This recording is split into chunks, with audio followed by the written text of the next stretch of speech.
Go. Hello, welcome to another video of Sol y Luna Inspirations. We're coming to you from the Kwatsan territory here in Cowichan Bay, Duncan, Vancouver Island, in Canada right now, with all that's going on. We are coming to share some inspirations about insights and inspirations on the full moon that's coming. So next Wednesday, February 16th, almost 9 a.m. We're going to have the peak of the full moon. We're sun in Aquarius right now, so it makes it a Leo full moon. And my name is Diana, and this is MC Starman, or Matin comme toi. Whoop, whoop, whoop. A wonderful astrologer.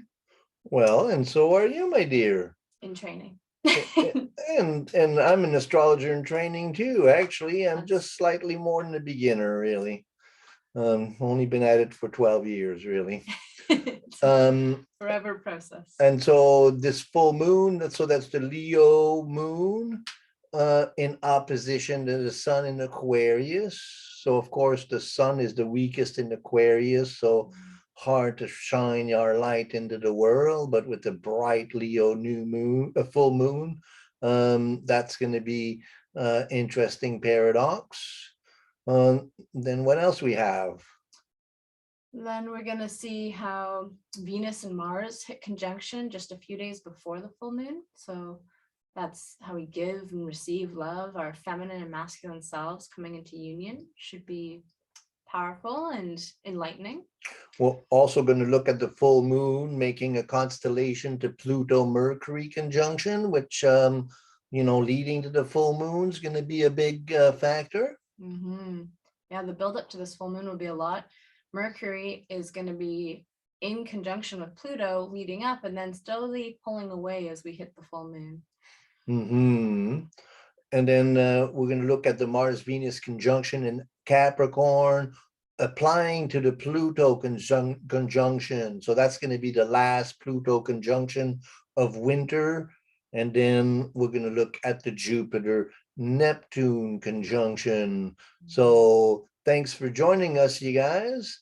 So we're going to look at the table here. And how you been feeling these times, my dear? I've been feeling full on a roller coaster, and yeah, it's a lot to process every day. I'm feeling a little like nerves.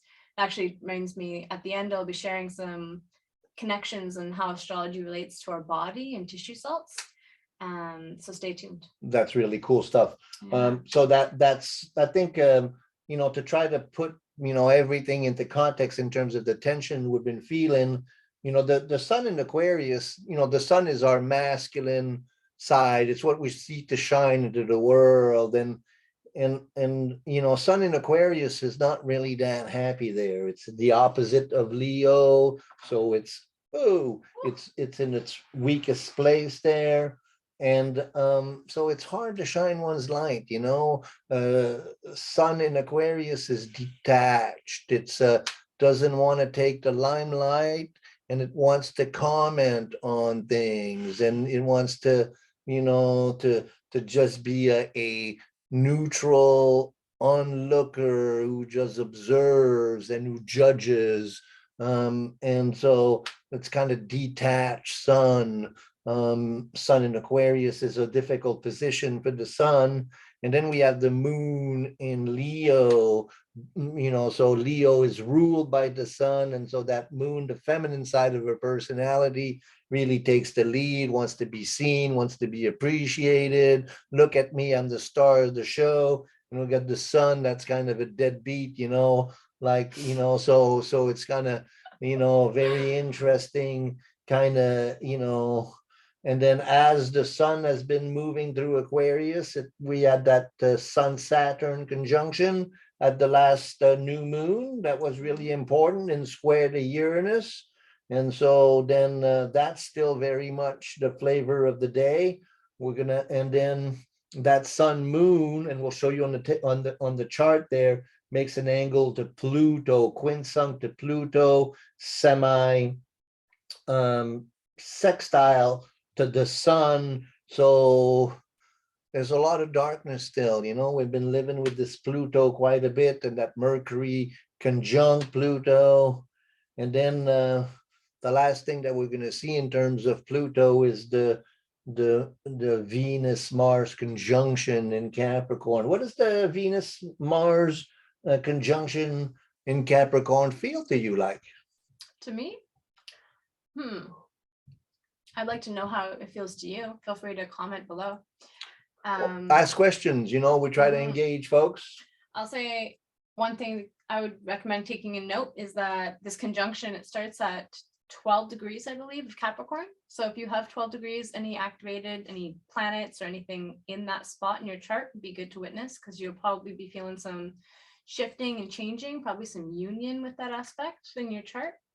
For me, Venus and Mars, I see it as kind of Capricorn is like a higher authority. And so if there's a marriage of the feminine masculine and a higher authority, can be a lot of healing there. There's also a lot of work. Like there could be a whole new level of work that comes up.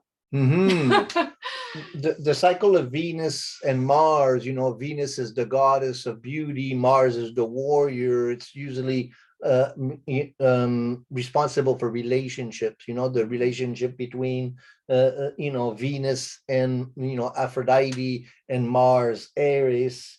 And this is unique time, really, because of the way that Venus has moved retrograde.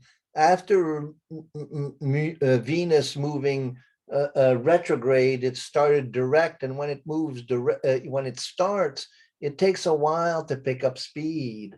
And so then what we're going to see is we're going to see Mars and Venus traveling all from here all the way to Saturn in Aquarius. So for the next couple of months, Venus and Mars are going to be traveling together.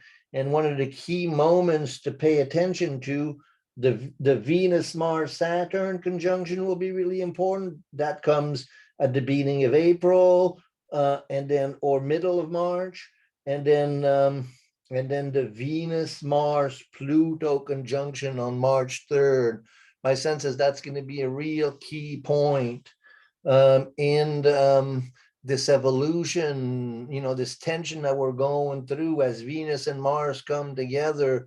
There'll be a lot of strain on relationships, a lot of strain on what pleases us, Venus and Mars. How do we express ourselves, and then Pluto, the Lord of hell, so that's going to be, we're going to see a lot of ending of relationship.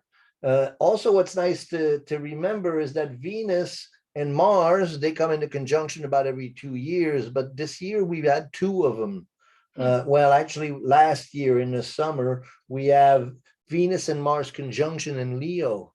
And then Venus went ahead and passed, and Mars was following slowly. And then when Venus went retrograde in Capricorn, it moved back, and then Mars caught up. And then when Venus started to moving direct, then Mars caught up. And again, Mars right now is moving faster than Venus. So Venus and Mars are going to go back and forth like that all the way till then Venus will pick up some speed and move past and come into Pisces by itself. So we're going to keep an eye on that. And again, whatever happened to you, what was happening to you in the summer during August there in terms of your relationships, you're going to have a Venus-Mars conjunction exactly in opposite to that same spot. So, be really gentle and careful with your relationship. Communicate real well. A very important time. Yeah, it's also not whatever's coming up here for you in your chart or your experience. I don't think it's a new story. It's something that has already been coming up, probably really came up about a month and a half ago. Maybe or maybe not, you stepped into the work that needed to happen with whatever came up and what you need to receive. And now Mars has come along. I kind of see it like Venus, the sacred feminine, went to go see Pluto, this dark energy of Hades and like the truthful, too much to handle sometimes. And it's gone back and it went to grab Mars, and now they're going to show up together. So it could be also very healing in that way. Sometimes we need to let go of things holding us back. Well, I think that the conjunction with Pluto is very healing in that, I have a little sentence that I say, Pluto is whatever is dying within me so that I can be reborn to a higher octave of expression. So then Venus and Mars, the expression of Venus and Mars together coming in conjunction with Pluto, that's kind of a force us to find a different octave or a different gear of the expression of our Martian and our Venusian. And so in that sense, that's really healing. Let us show it to you on the chart here. There we are. Where's the chart? Yes, where is the chart?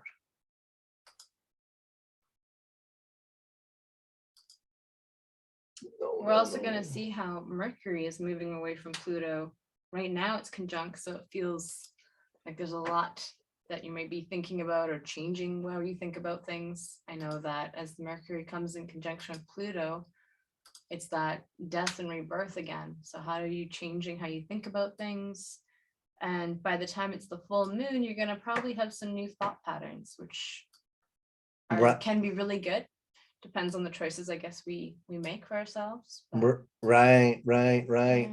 Thank you for, catching the dead air. I got it together here. So here's that sun, moon, Leo, Aquarius, and then here's that little line, green line and green line. So that's that constellation, Pluto, Mercury conjunction, sun. So Pluto, Mercury is the trickster visiting hell. So that's one of the features of Mercury. It moves really fast, got wings on his feet, wings on his head, and so he's the messenger of the gods. And so he's kind of gotten his order from from Pluto. And again, we had 3 conjunctions of Pluto and Mercury because of the Mercury retrograde. So we've had to really, I don't know about you guys, but going down to hell has been a really um very common theme in this winter, in this last little while. And also we had 3 conjunctions of Venus and Pluto because of retrogression. And so now Venus and Mars are moving together towards Pluto. So pay attention to that. And March 3rd is the big time for that. And then again, towards the end of March there, we're going to have Venus, Mars as a conjunction with Saturn. And then we're going to be done with that Saturn and Pluto thing. And then the sun and the moon are going to move, and all the inner planets are all going to move towards conjunctions with Jupiter and Neptune, which is the big event in the spring. So Jupiter now is about 12 degrees away from Neptune. Over the next couple of months, leading to beginning of April, Jupiter and Neptune are going to be conjunct, and then the sun will come by, the moon will act, it will conjoin those 2 planets, also Mercury and Venus and Mars. So that's going to be what we're going to be looking forward in the fall. I mean, as spring comes along. And then what's interesting too is the role of Uranus. Uranus goes, do a fan to that Mercury, Venus, that Venus, Mars, Mercury, Pluto, Saturn, and Jupiter, and Chiron. So the revolutionary, the great the light bringer, has been really heavily constellated, and that Saturn, Pluto, and we'll revisit that also in the course of the end of winter and beginning of spring. So you have some interesting material that you want to share with us too. Well, how's all of that feel in terms of our physical wellness? Yeah, I mean, it'll show up in as many ways as there is humans in the world. But over the many years of charting the stars and charting bodies and seeing how we are reflections, inner and outer selves, Aquarius, like I mentioned in the last video, is ruler of our ankles. And there's a tissue salt theory which is that where water You had a really flows- cool book that you brought. Maybe we can share that to the folks. Where is that? Yeah, it's over here. So Dave's got some, we both have cool libraries. And then what's the book that you got there? So this is called The Zodiac and the Salts of Salvation. It was some work done by George W. Carey and Inzi Perry. It's a really neat book on tissue salts. Tissue salts were first discovered and brought to light by Dr. Schussler. So you've probably heard of Schussler cell salts or Schussler salts. That's tissue salts. And the basis of it is that where salt flows, water goes. So we are water beings, or Where I like that, mainly where water. salt. I've been studying about alchemical salt and the function of salt in alchemy as kind of the unifier between soul and spirit. So what did you say that? Where salt is, Where salt, how did I say it? Where salt goes, water flows. where salt goes, water flows. That's really alchemical, really cool. Tell us more about that book. It's a very alchemical book. I strongly recommend if you have any interest. And you said it was written in the 19th century, or? Yeah, in the end of the 19th century, so the 1800s. And it's a thick book. I read it fully once and I'm rereading it again and again because it's thick, but it's so fascinating. And it goes into some of the biochemistry of our body, but it really goes into how spirit does come through the salts because it creates that reaction. So we know we're alive because of something that we do creates a reaction. So by taking a breath, it can be one of the most beautiful grounding things to do, and you get a reaction from that. Salts are doing that in the body all the time. Anyway, zooming it back into our body a little bit. Aquarius, like I said last time, is the ruler of our ankles. And then it also is main salt is associated with natmar or sodium chloride, which we commonly also associate with mostly is like, sea salt. It's also in celery. So this one is something that we could take during the whole month of Aquarius. Yes, yeah. I Okay. strongly recommend it. Also, if you are Aquarius or if you're born in the 3 months prior, so that would be Sagittarius, Capricorn, maybe Scorpio, it would be beneficial to take this tissue salt, especially if you're having these symptoms that show that you're deficient. So that would be like gas and bloating. I know a lot of people are having that kind of issue right now. I see a lot in my work. I get this one a lot. Wake up in the morning feeling tired and weary. Yeah. So having some natmar is going to help with that. Oh my God, that really far out. And dehydrated too. Okay, so then the salt will help you with water retention. Or if you're dealing with too much water retention, it'll also help you get rid of some excess water. It helps to balance things. So really the water bearer then. Yeah, exactly. And then you have another salt to recommend for us. Yeah, I thought I'd touch in Leo since we're dealing with the full moon. It is really the time of Aquarius, but the moon rules water and the full moon is going to be in Leo. And Leo is so important for our heart. And I know there's a lot going on right now. We can get stifled if we even are doing deep inner work or just dealing with what's outside of us in society right now. There's a lot for some people. And it really affects our motor skills, our heart, and our reaction to things.